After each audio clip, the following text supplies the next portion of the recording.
চিরাচরিত রীতি এবং সংস্কৃতি সেই উলুধ্বনি আমি বেশি করার খুব একটা প্রয়োজনীয়তা নেই আমি মনে করি ক্ষেত্রে আমার এর বাইরে জানাও নাই যারা অসীমবাবু এবং অন্য বক্তারা শিক্ষকরা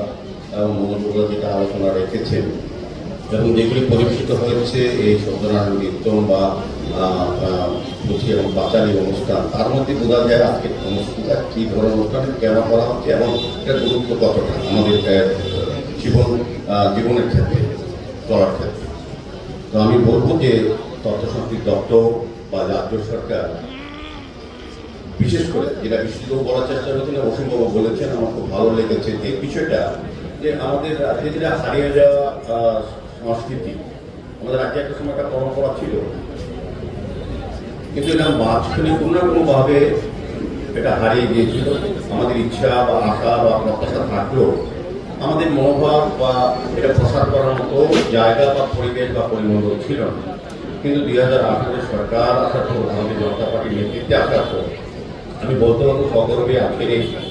বর্তমানে মঞ্চে দাঁড়িয়ে যে যার যার ধর্ম যার যার কর্ম করার মতো একটা পরিবেশ পরিস্থিতি তৈরি হয়েছে। এখন বলেছেন যে মুক্তমঞ্চ বলেছেন এখন শিল্পীদের গ্রামীণ শিল্প বলুন আর শহরের শিল্পীরা বলুন যাদের কিন্তু তাদের প্রতিভা তাদের মেধা বা তাদের যে সুপ্ত প্রতিভা আছে মনের মধ্যে যেটা প্রকাশ করার সুযোগ পাচ্ছে না তারা কিন্তু এখন মঞ্চ পাচ্ছে খোলা মঞ্চ মুক্ত মঞ্চ। এখন যতগুলি চতুর্দেবতা বাড়ি পুজো বলেন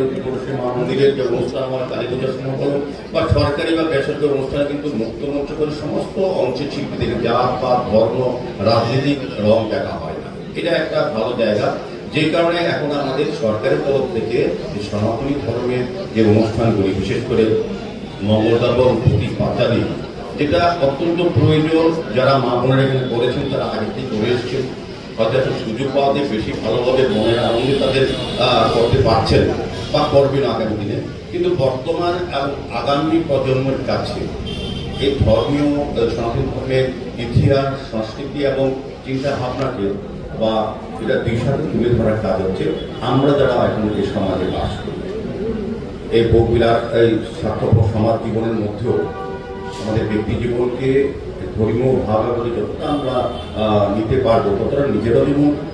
মনের দিক থেকে শান্তি পাবো এবং পবিত্রতা মনের মধ্যে আসবে পাশাপাশি এটার প্রভাব কিন্তু আমাদের ব্যক্তি সমাজের উপরেও রাষ্ট্র ব্যবস্থার উপর পড়বে। আমি আমার জীবনধারা যখন আমার জীবন শ্রী বিশ্বজিৎ শীল পশ্চিম উপবিষ্ট সম্মাননীয় অতিথি বর্গকে বড়